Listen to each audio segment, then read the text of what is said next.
Welcome to our GBMS students teaching class, guys. I am Guruvin Mani. In this video, we are going to see about 12th standard economics chapter 1 introduction to macroeconomics. The main reason to teach 12th standard economics is our YouTube channel subscriber had subscribed that can you teach 12th standard economics. So due to that only I had taken this topic. So I think it is very useful for you to all. Okay. Macroeconomics is very much about trying together facts and theories. It was written by Don West, Fischer and Starts. So macroeconomics. Economics அப்படிங்கிறத 2 டைப்ஸாக நம்ம divide பண்ணுவோம். Micro அப்படிங்கிறது small, macro அப்படிங்கிறது large. ஓகேவா? So, what is meant by microeconomics and what is meant by macroeconomics? Microeconomics அப்படிங்கிறது small, macro அப்படிங்கிறது large. So, இந்த லெசனில் நம்ம macroeconomics பற்றி தான் பார்க்க போகிறோம். இப்போ ஃபார் எக்ஸாம்பிள் மைக்ரோ அப்படிங்கிறதுக்கு நான் எக்ஸாம்பிள் என்ன சொல்லலாம்? இந்தியன் ரயில்வேஸ் அப்படின்னு நான் சொல்லலாம். மேக்ரோ எக்கனாமிக்ஸ்க்கு வந்து இன்ட்ரெஸ்ட் எவ்வளோ பே பண்ணணும், டேக்ஸ் எவ்வளோ பே பண்ணணும் அப்படின்னு சொல்கிறது மேக்ரோ. நான் ஏன் இந்தியன் ரயில்வேஸை வந்து மைக்ரோ அப்படின்னு சொல்கிறேன்னா, நீங்கள் பார்க்கும்போது என்ன நீங்கள் மைக்ரோன்னு சொல்கிறீங்க அப்படின்னு நம்மளுக்கு கன்ஃபியூஸ் ஆகும். ஆனால் ரியலாகவே இந்தியன் ரயில்வேஸ் அப்படிங்கிறது அதை வந்து மோனோபோலி அப்படின்னு சொல்லுவோம். நீங்கள் 11th ஸ்டாண்டர்டில் படிச்சிருப்பீங்க, மோனோபோலி ஓலிகோபோலி படிச்சிருப்பீங்க. ஸோ இந்த Indian railways is the one of the most example for micro economics. Okay, for micro because it is monopoly, single seller and single buyer. அவங்க தான் வாங்கிக்கிடுவாங்க, அவங்க தான் பை பண்ணிக்கிடுவாங்க, அந்த மாதிரி. ஓகேவா? ஸோ மேக்ரோ அப்படிங்கிறது வந்து எவ்வளோ இன்ட்ரெஸ்ட் பே பண்ணணும், எவ்வளோ டேக்ஸ் கட்டணும் அப்படின்னு டிசைட் பண்ணுறது. Now we can move on to introduction. The subject economics is classified into 2 branches, namely microeconomics and macroeconomics. So at last even I had said that economy will be classified into 2. One is micro and one is macro. So already I had explained you the examples for this. Next line. Ragnar Fryst, a Norwegian economist and a co-recipient of the first Nobel Prize in Economic Sciences, coined the economy. Okay. So first இதில் எதை பற்றி கொடுத்துருக்காங்க அப்படின்னா, ராக்னர் ஃப்ரிஸ்ட் அப்படிங்கிறவங்க வந்து நார்வீகியன் economist அப்படின்னு சொல்லியிருக்காங்க. So இதோட கண்டினியூஷன் வந்து இதில் வந்து ஸ்டார்ட் ஆகி இங்கே வரும், அதுக்கப்புறம் இந்த கண்டினியூஷன் வந்து இங்கே பிளேஸ் ஆகிருக்கு. ஓகேவா? ஸோ கன்ஃபியூஸ் பண்ணிக்கிடாதீங்க. இதில் ஸ்டார்ட் ஆகி இதில் ஃபினிஷ் ஆகிருக்கு இந்த கண்டினியூஷன். ஓகே, ராக்னர் ஃப்ரிஸ்ட் அப்படிங்கிறவங்க வந்து நார்வீகியன் எக்கனாமிஸ்ட். யார் எக்கனாமிஸ்ட் அப்படின்னு சொல்லுவோமோ, இப்போ சயின்ஸில் புலமையாக இருக்கிறவங்க சயின்டிஸ்ட்னு சொல்கிறோம். ஸோ எக்கனாமிக்ஸில் அப்படி எது கேட்டாலும் அவங்களுக்கு தெரிகிற மாதிரி எல்லா திறனும் பெற்றுக்கிறவங்க. ஸோ அவங்கள எக்கனாமிஸ்ட் அப்படின்னு சொல்கிறோம். அதே மாதிரி அவங்க வந்து கோ-ரெசிபியன்ட் அப்படின்னா என்னது அப்படின்னா இணை பெறுநர். ஓகேவா? அவங்க வந்து எக்கனாமிக் சயின்ஸுக்கு ஃபஸ்ட்டு நோபல் ப்ரைஸ் ரிசீவ் பண்ணியிருக்காங்க. எதனால? coined the words micro meaning small and macro meaning large in the year 1933. So the micro macro economics அப்படிங்கிறத யார் ஃபர்ஸ்ட் காயின் பண்ணாங்கன்னா ராக்னர் ஃப்ரிஸ்ட். அதை வந்து நம்ம மறக்கக்கூடாது. Father of modern macro economics யாருன்னு கேட்டோம்னா ஜேஎம் கீன்ஸ். ஸோ இவர் தான் J M Keynes. Father of economics யார் அப்படின்னு கேட்டோம்னா ஆடம் ஸ்மித். அதையும் இதையும் கன்ஃபியூஸ் பண்ணிக்கிடக்கூடாது. ஓகேவா? ஸோ இந்த ராக்னர் ஃப்ரிஸ்ட் தான் மைக்ரோ மேக்ரோவை காயின் பண்ணியிருக்காங்க 1933. இந்த இயரை நல்லா படிச்சுக்கோங்க.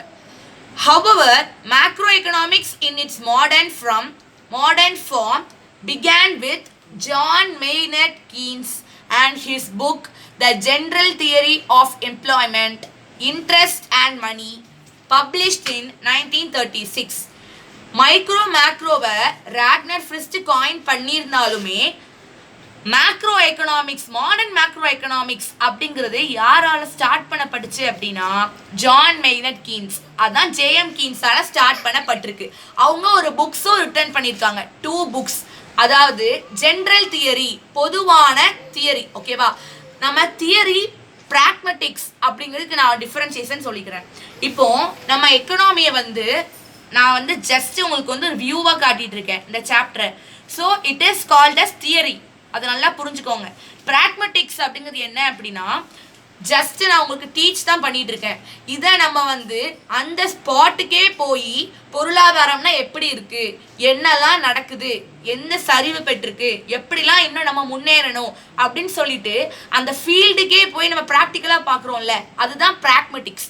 ஸோ இந்த பிராக்மெட்டிக்ஸ் அப்படிங்கிறதுக்கும் இந்த தியரி அப்படிங்கிறதுக்கும் நம்ம டிஃப்ரென்சியேஷன் தெரிஞ்சுக்கணும். The General Theory of Employment, Interest and Money, published in 1936.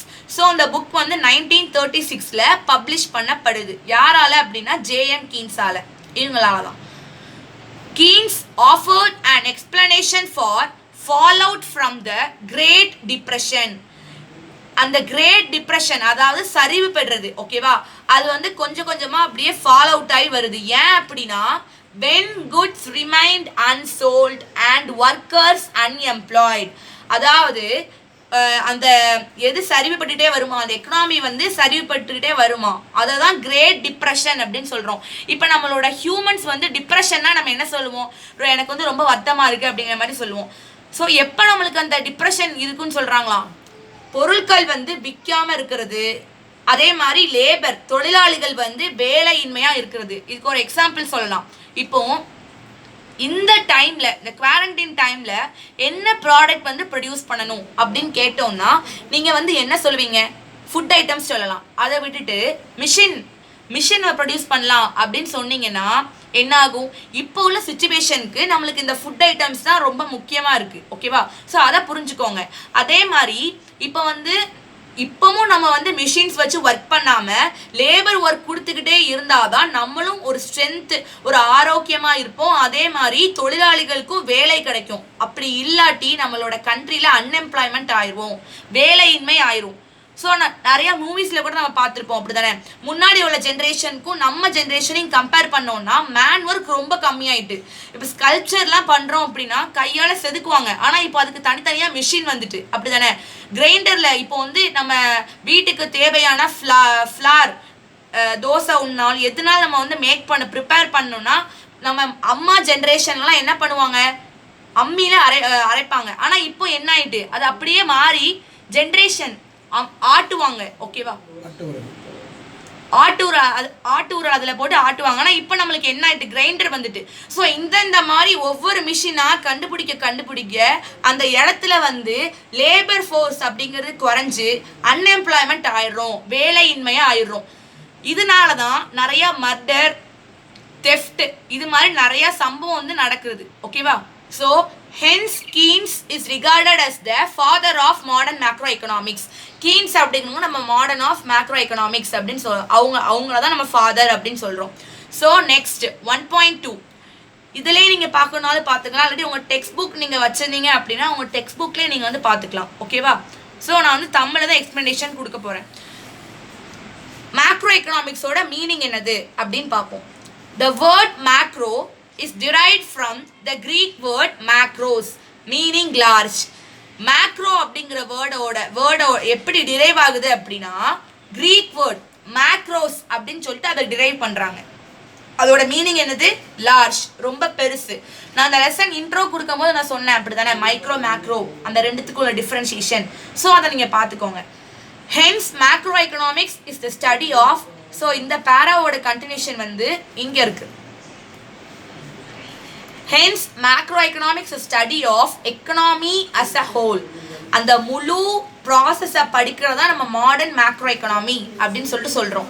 In other words, macro economic deals with aggregate such as national income, employment and output. Macro economics is also known as income theory. So நம்ம macro economics அப்படிங்கிறத வேறு எது மூலியமாக தான் deal பண்ணுவோம் அப்படின்னா அக்ரிகேட்னா மதிப்பீடு. நம்ம இந்த மேக்ரோ எக்கனாமிக்ஸை எப்படிலாம் மதிப்பீடு செய்வோம் அப்படின்னா நேஷ்னல் இன்கம், தேசிய வருமானம், எம்ப்ளாய்மெண்ட், வேலைவாய்ப்பு அண்ட் அவுட்புட். மேக்ரோ எக்கனாமி அதோட இன்னொரு நேம் என்னது அப்படின்னு கேட்டாங்கன்னா இன்கம் தியரி அப்படின்னு சொல்லிட்டு நம்ம எழுதணும். ஓகேவா? ஸோ டெக்ஸ்ட் புக்கில் இருக்கக்கூடிய அடுத்த பிக்சர் பற்றி தான் நம்ம பார்க்க போகிறோம். ஸோ இந்த பிக்சருக்குள்ள கான்செப்டை நல்லா நீங்கள் புரிஞ்சுக்கிட்டீங்கன்னா இதுக்கு கீழே வந்து ஒரு பேரா மாதிரி கொடுத்துருப்பாங்க. ஓகேவா? த சப்ஜெக்ட் மேட்டர்ஸ் அப்படின்னு சொல்லிட்டு ஸ்டார்ட் ஆகும். அந்த பேராக்குள்ள மீனிங் வந்து உங்களுக்கு நல்லா புரிஞ்சிடும். Study of economy as a whole, அந்த பொருளாதாரத்தோட முழுமையை பற்றி படிக்கிறதா நம்மளுக்கு ஒரு சார்ட் மாதிரி கொடுத்துருக்காங்க. ஸோ அதில் மேக்ரோ எக்கனாமிக்ஸ் கீழே என்ன கொடுத்துருக்காங்கன்னா ஸ்டடி ஆஃப் எக்கனாமி வைட் ஃபெனோமெனா அப்படின்னா என்னது? பரந்த நிகழ்வுகள். வைட்னா பரந்த, ஃபெனோமெனானா நிகழ்வுகள். பரந்த நிகழ்வுகளை பற்றி படிக்கக்கூடியதான் என்னது? Macro economics. அதுதான் நான் என்ன சொன்னேன், இப்போ இன்ட்ரெஸ்ட் எவ்வளோ பே பண்ணணும், டேக்ஸ் எவ்வளோ கட்டணும் அப்படிங்கிறது ஃபுல்லாக நம்ம இந்த மேக்ரோ எக்கனாமிக்ஸ் அப்படிங்கிறதுக்கு எக்ஸாம்பிள் கொடுக்கலாம். இப்போ இதில் பார்த்தீங்கன்னா த பிக் பிக்சர் அப்படின்னு இருக்கு. ஸோ இதுக்குள்ள மீனிங் நம்மளுக்கு தெரியும். National output. ஓகேவா? ஸோ நம்ம கொடுக்கக்கூடிய அந்த இது டிரான்சாக்ஷனுக்கு வந்து அவுட்புட் நம்ம எப்படி ரிசீவ் பண்ணுறோம் அப்படிங்கிறத பொறுத்து இருக்கு. இப்போ இன்ஃப்ளேஷன் அப்படின்னு பார்த்தோம்னா பண வீக்கம். சம்டைம்ஸ் மணி வந்து ரைஸ் ஆகுறது, சம்டைம்ஸ் மணி வந்து டிக்ரீஸ் ஆகுறது, இந்த மாதிரி இது பண்ணக்கூடியது. ஓகேவா? கரெக்ட் மீனிங் என்ன சொல்லலாம் அப்படின்னா இன்ஃப்ளேஷனுக்கு பண வீக்கம் அப்படின்னு சொல்லிட்டு நம்ம மென்ஷன் பண்ணலாம். ஸோ இங்கே அன்எம்ப்ளாய்மெண்ட் அப்படிங்கிறதுக்கு வந்து வேலையின்மை, அதாவது வேலை வாய்ப்பு பெறாம வேலையின்மையாவே இருக்கிறது. ஓகேவா?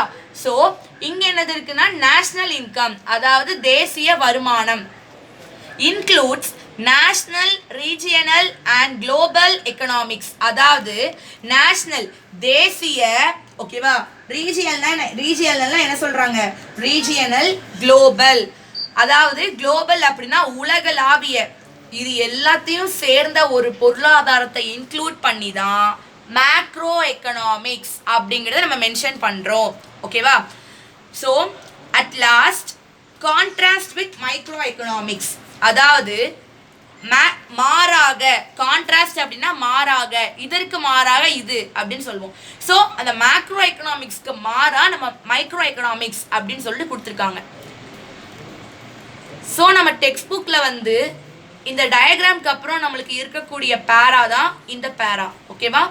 So the subject matters covered in macroeconomics are the areas such as employment, national income, inflation, business cycle, poverty, inequality. So first நம்ம இது வரைக்கும் பார்ப்போம் அதுக்குள்ள meaning.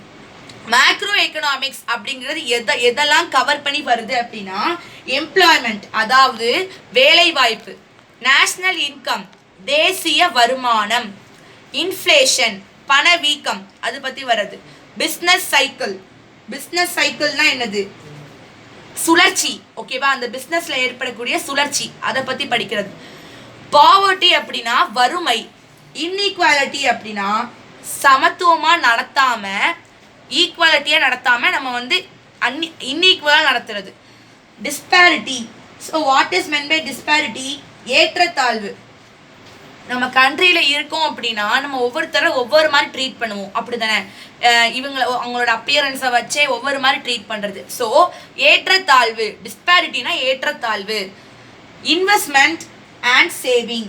So investment and saving அப்படின்னு சொல்லி கொடுத்துருக்காங்க. முதலீடு, இன்வெஸ்ட்மெண்ட்னா முதலீடு, சேவிங்னா நம்ம என்ன பண்ணுறது, சேமித்து வைத்தல். கேபிட்டல் ஃபார்மேஷன், ஃபர்ஸ்ட் நம்ம போடக்கூடிய அந்த அமௌண்ட். இன்ஃப்ராஸ்ட்ரக்சர் டெவலப்மெண்ட், அதாவது உள்கட்டமைப்பு அப்படின்னு சொல்லுவாங்க. International trade, balance of trade and balance of payment, exchange rate and economic growth. So இது எல்லாமே நம்ம 11th ஆல்ரெடி நம்ம படிச்சிருப்போம். ஓகேவா? 12th இன்னும் ப்ரீஃபாக நம்மளுக்கு கொடுத்துருப்பாங்க. International trade, balance of trade, balance of payment, exchange rate, அந்த ரேட்டில் எக்ஸ்சேஞ்ச் நடக்கிறது, மாறி வர்றது. ஓகேவா? ஸோ இன்டர்நேஷ்னல் ட்ரேட் உலகளாவிய அந்த வணிகம், பேலன்ஸ் ஆஃப் ட்ரேட் அதை வந்து பேலன்ஸ் பண்ணி இது பண்ணுறது. ஸோ இந்த மாதிரிலாம் இதில் கொடுத்துருக்காங்க. இப்போ நம்ம நெக்ஸ்ட் பார்த்தோம் அப்படின்னா importance of macro economics. Macro எக்கனாமிக்ஸோட இம்பார்ட்டன்ஸை பற்றி தான் நம்ம இதில் பார்க்க போகிறோம். The importance and the need for introducing a macro outlook of an economy are given below. Macro எக்கனாமிக்ஸோட இம்பார்ட்டன்ஸ் என்னதுலாம் அப்படின்னு சொல்லிட்டு நம்ம பார்ப்போம். ஸோ இதோட கண்டினியூஷன் வந்து எங்க இருக்கு அப்படின்னா இதுல கொடுத்துருப்பாங்க 1.3. இது வந்து ஒரு 3 மார்க். ஓகேவா? there is a need to understand the functioning of the economy at the aggregate level to evolve suitable strategies and to solve the basic problems prevailing in an economy. So இந்த பேரால வந்து macro எக்கனாமிக்ஸோட இம்பார்ட்டண்ட்டை பற்றி கொடுத்துருக்காங்க. நம்ம எதை பற்றி புரியணும் அப்படின்னா பொருளாதாரத்தோட ஃபங்க்ஷன் அது எப்படிலாம் இடம்பெறுது அப்படின்னு சொல்லிட்டு நம்ம பார்க்கணும். அதே மாதிரி அதோட மதிப்பீடு, அது எதோட மதிப்பீடு பண்ணுறாங்கன்னா பரிணாம வளர்ச்சி அடையுது. ஓகேவா? அதுக்கப்புறம் ப்ரிவைலிங் அப்படின்னா என்னதுன்னா நிலவுதல். ஸோ இந்த மாதிரி இதெல்லாம் நம்ம எக்கனாமியில் வந்து நிலவிட்டு வருது. Understanding the future problems needs and challenges of an economy as a whole is too important to evolve precautionary measures. அதாவது எதிர்காலத்தில் நடக்கக்கூடிய பிரச்சனைகள், தேவைகள், சந்திப்புகள், சேலஞ்ச், இந்த மாதிரி நம்ம இது பண்ணணும் அப்படின்னு சொல்லிட்டு இது பண்ணுறது. ஸோ இது எல்லாமே நம்மளுக்கு வந்து முன்னாடியே நம்மளுக்கு தெரிஞ்சிட்டுனா அதுக்குரிய ப்ரிகாஷனரி மெஷர். ப்ரிகாஷனரினா என்னது? ஃபஸ்ட்டு நம்ம வந்து ஸ்டெப் எடுக்கணும், அப்படி தானே? முன்னேற்பாடுகள். ப்ரிகாஷனரி அப்படின்னா முன்னேற்பாடுகள் அப்படின்னு சொல்லுவோம். ஸோ அதுக்கு முன்னாடியே நம்ம வந்து இப்போ வந்து நம்ம ஃப்ளட்டு வருது அப்படின்னா அந்த ஃப்ளட்டு வர்றது வந்து நம்மளுக்கு ஃபஸ்ட்டே தெரிஞ்சிடும். ரெய்னி சீசனில் ரெயின் வரும். ஸோ நம்ம என்னெல்லாம் நம்மளை பாதுகாத்துக்கணும், திங்ஸ் எல்லாம் மேலே வைக்கணும், நம்மளோட டெய்லி யூசேஜ் திங்ஸ் எல்லாம் வாங்கி வச்சுக்கணும். ஸோ இந்த மாதிரி நம்ம முன்னாடியே பிளான் பண்ணிட்டு முன்னேற்பாடுகள் பண்ணணும். அப்போ நம்ம வந்து இந்த ப்ராப்ளம்ஸ் இல்லாமல் இருக்கலாம் அப்படின்னு சொல்கிறாங்க. Macro economics provide ample opportunities to use scientific investigation to understand the reality. ஓகேவா? ஸோ மேக்ரோ எக்கனாமிக்ஸ் அப்படி அதை வந்து என்ன வழங்குது? Ample opportunities. ஆம்பிள் ஆப்பர்ச்சுனிட்டிஸ் தான் என்னது? ஏராளமான வாய்ப்புகள். அந்த சான்ஸு, அந்த வாய்ப்பை வந்து நம்ம எப்படி பயன்படுத்துகிறோம் அப்படிங்கிறதுல தான் இருக்குது. ஓகேவா? நிறைய பேர் தப்பாக பயன்படுத்துவாங்க, நிறைய பேர் கரெக்டாக பயன்படுத்துவாங்க. கரெக்டாக பயன்படுத்தணும்னா நம்ம வந்து பிஸ்னஸில் எந்த விதமான நஷ்டமும் பெறாமல் நம்ம நல்லா ரன் ஆகி போயிட்டே இருக்கலாம் பிஸ்னஸில், அப்படி தானே? So scientific investigation to understand the reality. இந்த மாதிரி அறிவியல் பூர்வமான அதை சார்ந்து அது மாதிரி நம்ம ரியாலிட்டி உண்மையை அறிஞ்சு நம்ம வந்து இது பண்ணி ஏராளமான வாய்ப்புகள் இருக்குது, அதை நல்ல முறையில் பயன்படுத்தணும் அப்படின்னு சொல்லி கொடுத்துருக்காங்க. இந்த next line, macro economics helps to make meaningful comparison and analysis of economic indicators. அதாவது மேக்ரோ எக்கனாமிக்ஸ் அப்படிங்கிறது நம்மளுக்கு என்ன ஹெல்ப் பண்ணுது அப்படின்னா ஒரு மீனிங்ஃபுல் கம்பேரிஷன், ஒரு பொருள் சார்ந்த ஒரு கம்பேரிஷன், அந்த வேறுபடுத்தி காட்டுறது வந்து நம்மளுக்கு கொடுக்குது. அதே மாதிரி பொருளாதார கூறுகள் அதையும் நம்ம வந்து அப்படியே சிந்திச்சு ஆராய்ச்சி பண்ணி பார்க்கறதுக்கு நம்மளுக்கு உதவுது. இது மூலமா நம்ம இது பண்ணிக்கலாம் அப்படின்னு சொல்லியிருக்காங்க. And last point is macroeconomics helps for better prediction about future and to formulate suitable policies to avoid economic risks. அதாவது ப்ரெடிக்ஷன் அப்படின்னா கணிப்பு. ஓகேவா? மேக்ரோ எக்கனாமிக்ஸ் அப்படிங்கிறது வந்து ஃபியூச்சரில் நடக்கக்கூடியதை கணிச்சு அது சூட்டபிள் பாலிசிஸ், கொள்கைகள், இந்த மாதிரி இதெல்லாம் நம்ம ஃப்யூச்சரில் நடக்கக்கூடியதை முன்னாடியே அறிஞ்சு நம்ம ஒரு கணிப்பு, அந்த கணிப்பில் இருந்தோம் அப்படின்னா ஒரு நல்ல கொள்கை, ஒரு நல்ல சார்ந்த கொள்கையை நம்ம நல்லா யூஸ் பண்ணி நம்ம ரன் பண்ணோம் அப்படின்னா எக்கனாமிக் ரிசஸ், அதாவது பொருளாதார நெருக்கடியை தடுக்க முடியும். ரிசஸ் அப்படின்னா நெருக்கடி. ஓகேவா? பொருளாதார நெருக்கடியை தடுக்க முடியும் அப்படின்னு சொல்லியிருக்காங்க. ஸோ நம்ம வந்து next 1.4 scope of macro economics அதை பற்றி தான் பார்க்க போகிறோம். The study of macro economics has wide scope and it covers the major areas as follows. ஸ்கோப்னா என்னது? வாய்ப்பு. இந்த மேக்ரோ எக்கனாமிக்ஸில் நம்ம என்னன்னாலும் பண்ணலாம், நம்மளுக்கு நிறைய சான்சஸ் இருக்குது. ஓகேவா? ஸோ அதை தான் எக்ஸ்பிளைன் பண்ணியிருக்காங்க. ஸோ இதில் வந்து நேஷ்னல் இன்கம் மட்டும்தான் இருக்குது. நம்ம நெக்ஸ்ட் வீடியோவில் அடுத்த 4 டைப்ஸ் பார்ப்போம். National income, measurement of national income, and its composition by sectors are the basic aspects of macroeconomic analysis. அதாவது தேசிய வருமானத்தோட அளவு அந்த மெஷர் பண்ற அந்த இது, அதுக்கப்புறம் செக்டார்ஸ்னா ஒவ்வொரு sector, primary sector, secondary sector, அந்த முதன்மை, ஓகேவா, முதல்ல வர்றது பிரைமரி, செகண்டரி, டெர்ஷரி செக்டார். இந்த மாதிரி நம்ம வந்து தேசிய வருமானத்தை அளக்குறது மூலியமாகவும் செக்டார்ஸ் உள்ள காம்போசிஷன் அதையும் இது பண்றது மூலியமாகவும், அதாவது காம்போசிஷன் அப்படின்னா கலவை, இது எல்லாம் சேர்ந்த கலவையாக தானே வருது. செக்டார்ஸ்னா செக்டார்ஸ் மட்டும் இடம் பெறாது, பிரைமரி, செகண்டரி, டெர்ஷரி இந்த 3 செக்டார்ஸ் சேர்ந்து தான் இருக்கும். ஸோ அது ஒரு கலவையா வருது. இது மூலியமா பேசிக் அடிப்படை அம்சங்கள், மேக்ரோ எக்கனாமிக்ல உள்ள அடிப்படை அம்சங்களை பத்தி நம்ம தெரிஞ்சுக்கலாம் அப்படின்னு சொல்லி கொடுத்துருக்காங்க. So next point is the trends in national income and its composition provide a long-term understanding of the growth process of an economy. So the scope of macroeconomics அப்படிங்கிறது ஒரு டீடைல், ஓகேவா. அடுத்து நம்ம இன்ட்ரோ, அந்த லெசன் இன்ட்ரோவில் வந்து micro economics அப்படிங்கிறத பற்றி பார்த்துருப்போம். அது வந்து ஒரு 2 மார்க். ஸோ நான் இன்னைக்கு போட்டிருக்கிற வீடியோவில் அந்த மைக்ரோ எக்கனாமிக்ஸ் அப்படிங்கிறது ஒரு 2 மார்க். அதுக்கப்புறம் இம்பார்ட்டன்ஸ் ஆஃப் மேக்ரோ எக்கனாமிக்ஸ் அப்படிங்கிற கொஸ்டின் வந்து 3 mark. Scope of macro economics இந்த கொஸ்டின் வந்து 5 மார்க். ஸோ இந்த வீடியோவில் நம்ம இந்த ஃபர்ஸ்ட் பாயிண்டோட முடிச்சுக்கிடுவோம். இந்த பேரால் என்ன சொல்லியிருக்காங்க அப்படின்னா, நேஷ்னல் இன்கம் ட்ரெண்ட் அப்படின்னா அது அந்த ஜென்ரேஷன் அந்த டைமுக்கு தகுந்த மாதிரி மாறிக்கிட்டே இருக்கிறது, நிலையா இருக்காது, சேஞ்ச் ஆகிட்டே இருக்கிறது, ஓகேவா. ஸோ அந்த ட்ரெண்ட்ஸை பற்றி தான் நம்ம பார்க்க போகிறோம். ஸோ அந்த தேசிய வருமானத்தில் இருக்கக்கூடிய புதிதான ட்ரெண்ட், ஓகேவா. ஸோ அந்த ஒவ்வொரு இதுவும் சேஞ்ச் ஆகிட்டே தான் இருக்கும், அது நிலையாக இருக்காது. அதுக்கப்புறம் அதோட காம்போசிஷன் அப்படின்னா என்ன சொல்லியிருந்தேன் நான், கலவை அப்படின்னு சொல்லியிருந்தேன், ஓகேவா. ஸோ அது எல்லாம் சேர்ந்த கலவையாக தான் நம்மளுக்கு வரும், ஒவ்வொரு புதுசாக மாறிக்கிட்டே இருக்கும். இது மூலியமா, இந்த நேஷ்னல் இன்கம் மூலியமா இன்னும் நிறைய லாங் டேர்மை வந்து நம்ம ப்ரொவைட் பண்ணி, அதுக்கப்புறம் எக்கனாமி பொருளாதாரத்தோட அந்த வளர்ச்சியை பற்றி நம்ம தெரிஞ்சுக்கலாம் அப்படின்னு சொல்லி கொடுத்துருக்காங்க. Okay guys, in this video we had learnt about 2 pages of 12th standard economics. I think you had understood this video. If you have any doubt, you can surely comment in our YouTube channel GVMS Students Teaching, and you can receive the knowledge through it. Thank you for watching.